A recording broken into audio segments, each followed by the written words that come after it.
tree of life itself is universally co-created.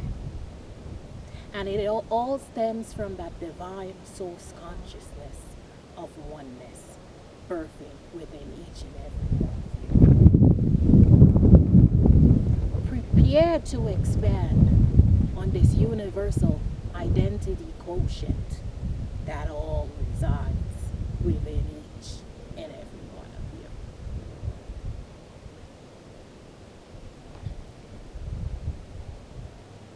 How do we begin to truly identify ourselves in this human incarnation? You see, the topic of identity is widespread and universally known. And you may relate identity in your human form as simply qualities, beliefs, personality traits, appearances, or simply characteristics that make you up as a person or a group. But where does this identity truly stems from? What makes you identifiable, not just from others, but as an individual yourself? What is your true identity, you may ask? You see, the notion begins from childhood, when you are simply birthed in this incarnation and you're given a name. You're given a social security number. You may have been birthed into a certain race or ethnic group. You were socialized into joining or having a belief system of a religious predisposition, or certain traits based on joining certain groups, such as maybe from your elementary stage 4-H clubs, cadets, and maybe when you grow older you may join other maybe military groups and other social groups out there where you engage with others with similar beliefs as yourselves. But the topic of identity is truly one that we are now having to question, because we have become so attached to this identity traits in our human form that tells us how we must identify ourselves. And so what we are now beginning to see is that some of these very identity traits are just simply means and ways of causing division within our universal cosmic life. You see, when we begin to identify ourselves simply by statuses in life, for example, you have been birthed into this religious group. Maybe you have been birthed into the Muslim religion. And so you have developed this belief system based on that. You tend to express yourselves based on these very belief systems. And anyone or any group who decides to stray away from this belief system, you may start getting into a divisive nature about yourself. You know, you may believe that your identity of this religious group is the primary depiction of what this religious life should be characterizing people about. Well, identity is a very controversial topic. It's not just about saying like, oh, I identify myself, be it just, your gender or, your race, or just how you should go about like describing yourself to others. Maybe it's a personality trait. Maybe, this jovial person, or I'm this very like quiet person. You see, too many times are we being given these character traits to define who we are when we're far, far greater than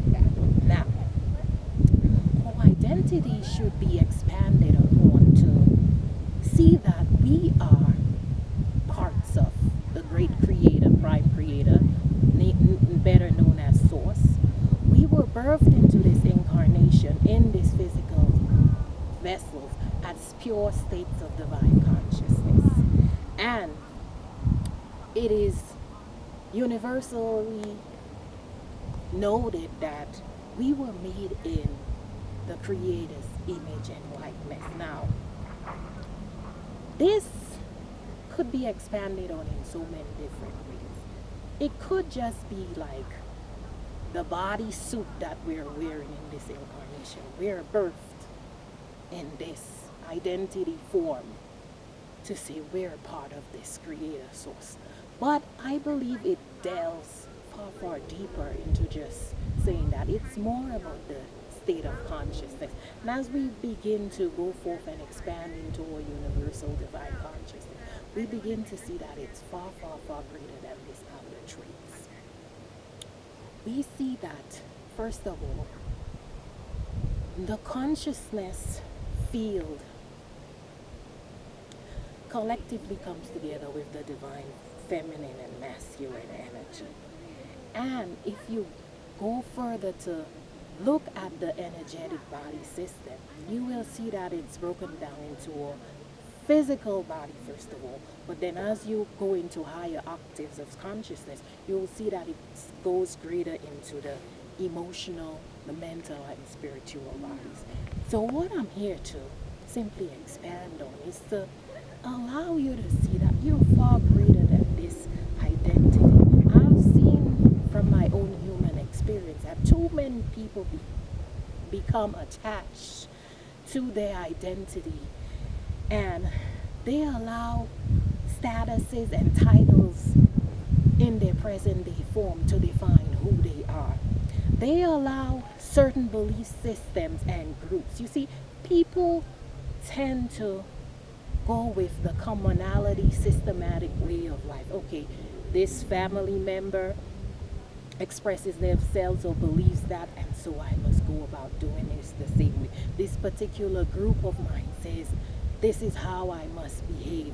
This is how I must go about presenting myself to the world.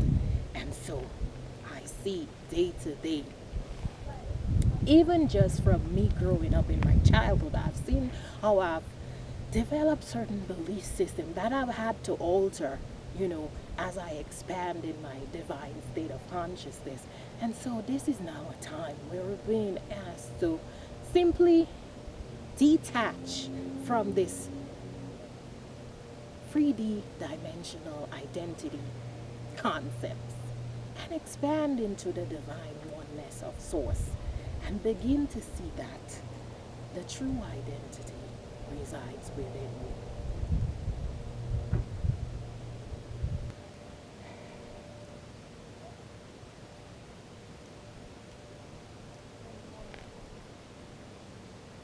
So the true emergence of life is to allow yourselves to begin to expand. To not stay in this fixed and limited way of living by identifying yourself simply because of the notions you were taught from childhood, or by joining a certain group, or maybe it's based on your race or your ethnicity. And we have to now see that we have to return to the oneness principle, not just by saying like on the outer appearance we seem that we are being one, but by truly going deep within and co-creating that oneness within yourselves. For far too long have I seen a divisive universe within this 3D dimensional realm where others are being pit against each other. It's not about presenting a certain image to the world, but when you look deeper at whether it's an individual or groups, traits that makes them identifiable, you can see that the identity it's based on divisiveness. So are being asked to return back to oneness from within, from truly wishing each other well, from truly wanting to see the best for each other, from truly, building up yourself from within. You know, every day it's not gonna be a good day, but you take it one day at a time and one step at a time. And you can see by building yourself internally based on building up your mental, emotional body, spiritual body, and most of all, physical bodies, it's gonna lead you to having that divine oneness within you, and you could disperse it towards others. And let's all co-create a better universe where we're returning back to source, and the identity that we present to each other is one of divine source higher consciousness.